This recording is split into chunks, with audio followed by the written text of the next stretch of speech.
Soyez bénis dans le précieux nom de notre Seigneur et Sauveur Jésus-Christ. J'espère que vous vous portez très bien. Bien, aujourd'hui, on va aborder un thème très spécial et très particulier, qui est celui de la mort du Seigneur Jésus dans les Saintes Écritures. Certaines personnes attaquent le christianisme en disant que le Seigneur Jésus aurait menti lorsqu'il a déclaré que, comme le miracle de Jonas, il devait passer 3 jours et 3 nuits dans le sein de la terre. Et pour certaines personnes, ce serait un mensonge parce que cette parole n'est pas vérifiée, elle n'est pas certaine. Alors, que nous dit la Bible exactement à ce sujet? Qu'est-ce qui est exactement écrit à ce sujet? Est-ce que Dieu se serait trompé? Selon qu'il est écrit, les paroles que je vous dis ne sont pas de moi, mais c'est le Père qui fait les œuvres.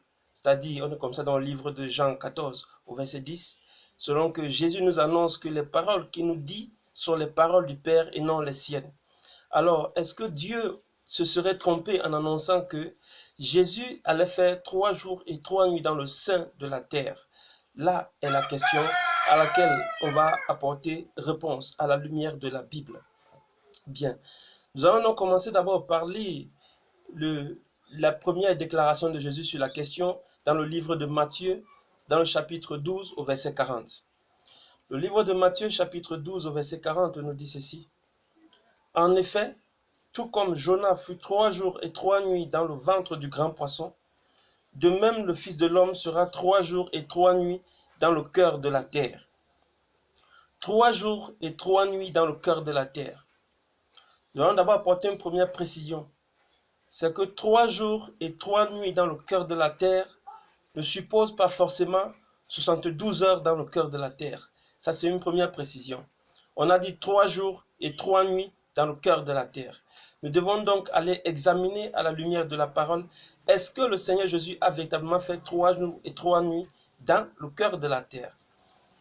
Pour ceux qui ne connaissent pas l'histoire de Jonas, ils peuvent se référer au livre de Jonas dans la Bible ou alors dans la Torah pour avoir l'histoire de Jonas.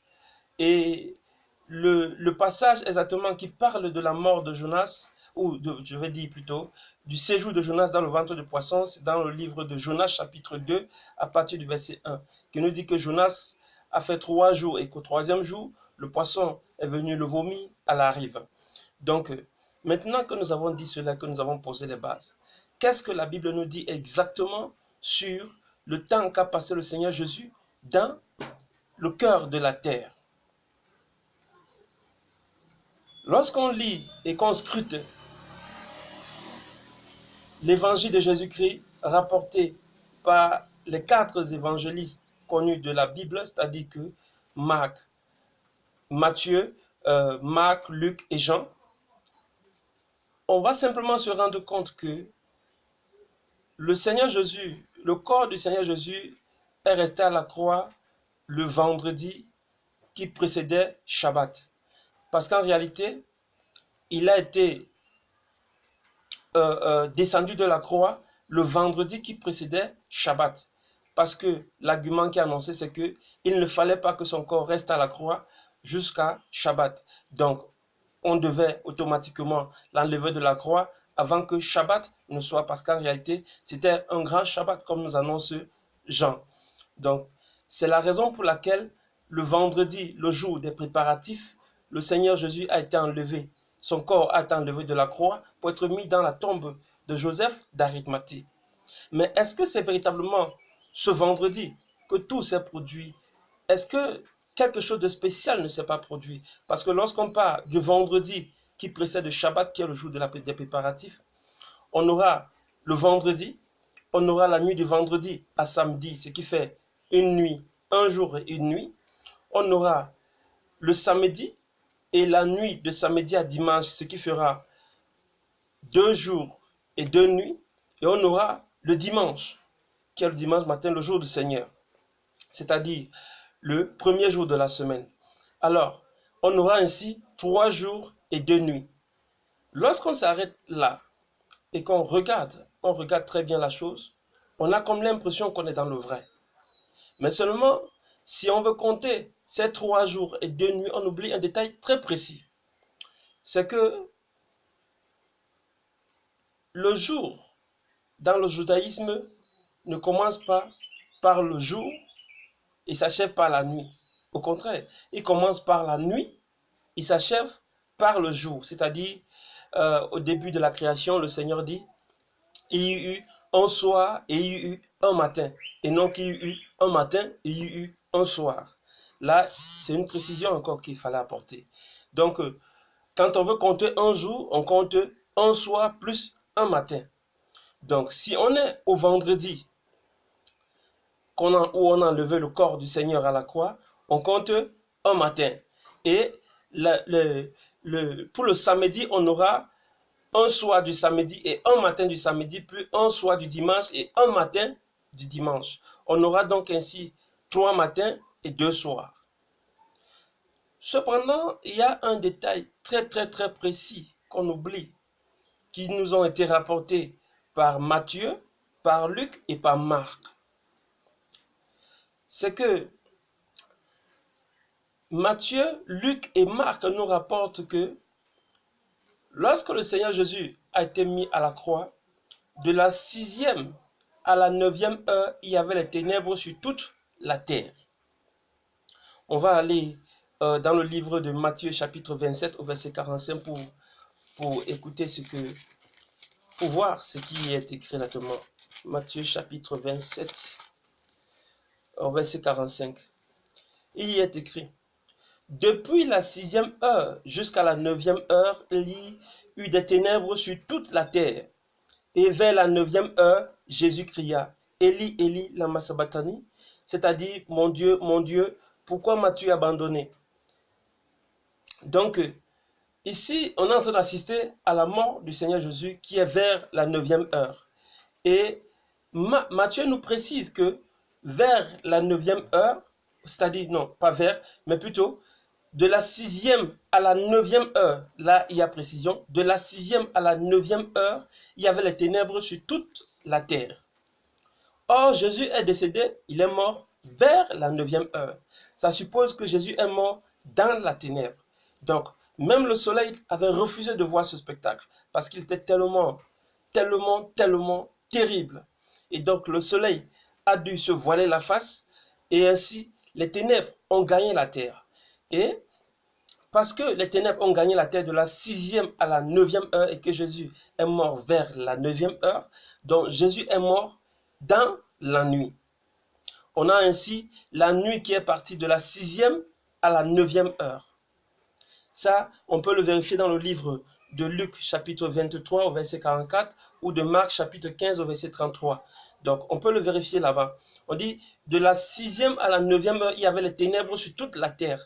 Et Jésus, lui, est mort vers la 9e heure. Donc, il est mort pendant la nuit. Bon, certainement, vous me direz que c'était les ténèbres, ce n'était pas la nuit. Là encore, il faut apporter une définition de ce que la Bible appelle la nuit et de ce que la Bible appelle la ténèbre, ou de ce que le Créateur des cieux et de la terre appelle la ténèbre. On va se référer donc au livre de la Genèse, au chapitre 1, à partir du verset 3.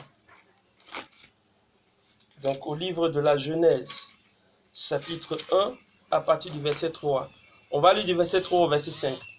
Il y est écrit: Dieu dit qu'il y ait de la lumière, et il y eut de la lumière. Dieu vit que la lumière était bonne. Dieu sépara la lumière et les ténèbres. Dieu appela la lumière jour et il appela la ténèbre nuit. Ça veut dire que Dieu, lui, l'a appelé les ténèbres nuit et il a appelé la lumière jour.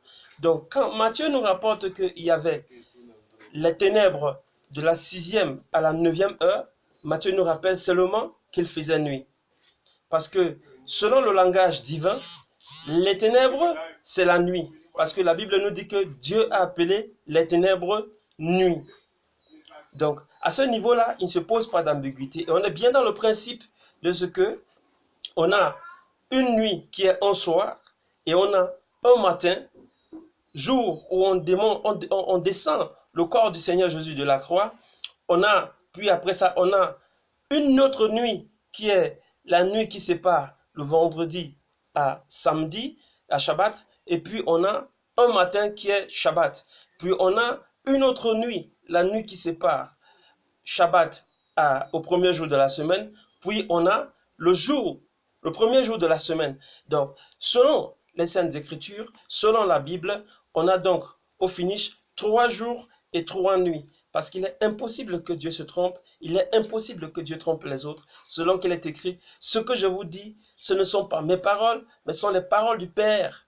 Donc, si le Seigneur Jésus a dit, je ferai 3 jours et 3 nuits dans le sein de la terre, et que maintenant on lise les Écritures, automatiquement Dieu qui a planifié et qui a dit ces choses doit s'arranger à ce que cela s'accomplisse. C'est pourquoi Dieu, dans sa grandeur et dans sa divinité, a planifié de manière à ce que le Seigneur Jésus meure dans la nuit. Parce que personne, ni le soleil, ni la lune ne pouvaient être là pour contempler ce spectacle. Donc, il y avait donc les ténèbres partout. Et même, selon certaines histoires rapportées alentour de ce miracle, il est dit que les Juifs se promenaient avec des lampes parce qu'ils croyaient même déjà que la nuit était tombée. Donc, parce que tout était ténèbres, évidemment, ils le croyaient. Ils croyaient que la nuit était tombée. Évidemment, la nuit était tombée parce que Dieu a fait tomber une nuit pour accomplir ce qu'il avait annoncé. Et c'est là où on voit la grandeur de celui qui a accompli ce miracle à la croix. Donc, maintenant, vous allez me dire, c'est le vendredi qu'on a descendu le corps du Seigneur de la croix. Donc, il n'a pas fait 3 jours et 3 nuits dans le sein, dans le cœur de la terre. Mais seulement, il faut comprendre une chose. Il n'a pas dit, mon corps va faire 3 jours et 3 nuits. Il a dit, le Fils de l'homme va faire 3 jours et 3 nuits. Or, quand l'homme meurt, c'est le corps qui descend de la croix. L'esprit, lui, il a rendu au Père parce qu'il a dit, Père, je te remets mon esprit. Et son âme, qui lui, à l'instant où il décède, va dans le sein de la terre. Et donc, c'est l'âme qui est la personne même du Seigneur Jésus qui va dans le sein de la terre et qui va ressusciter le 3e jour plus tard, c'est-à-dire le 1er jour de la semaine. Et on a ainsi 3 jours et 3 nuits. J'espère que sur la question, j'aurais été assez clair pour beaucoup d'autres qui pensent que ce serait une erreur de la part de notre Seigneur ou la part de Dieu, parce qu'il faut le préciser encore. Chaque fois où Jésus parle, ce n'est pas Jésus qui parle, c'est Dieu qui parle, selon Jean 14, 10. Parce qu'il dit que les paroles, ne crois-tu pas que je suis dans le Père et que le Père est en moi? Les paroles que je vous dis, je ne les dis pas de moi-même. Le Père qui est en moi, c'est lui qui fait les œuvres. C'est lui qui parle. C'est lui qui accomplit tout ce que vous voyez. Et quelque part, il dit, si vous me voyez, ce n'est point moi que vous voyez, c'est le Père que vous voyez. Si vous m'avez vu, vous avez vu le Père. Donc, les paroles que Jésus nous dit sont les paroles du Père. Et si le Père a dit que Jésus va faire 3 jours et 3 nuits dans le sein de la terre, il fera tout pour que ça s'accomplisse. Et dans le cas d'espèce, il a fait tout pour rendre cela possible. C'est pourquoi on dit Dieu est vrai. Il ne peut se tromper et il ne peut tromper personne. Alors, si vraiment vous avez apprécié la vidéo, un j'aime ne vous ferait pas de mal et je vous encourage à vous abonner à la chaîne afin que nous continuions à parcourir non seulement les Saintes Écritures, mais aussi ce que disent d'autres religions afin de nous affermir dans la foi et continuer notre marche chrétienne. Que le Seigneur Jésus vous comble de sa grâce abondamment et que vous soyez comblés de tout manque. Soyez bénis dans le précieux nom de notre Seigneur et Sauveur Jésus-Christ.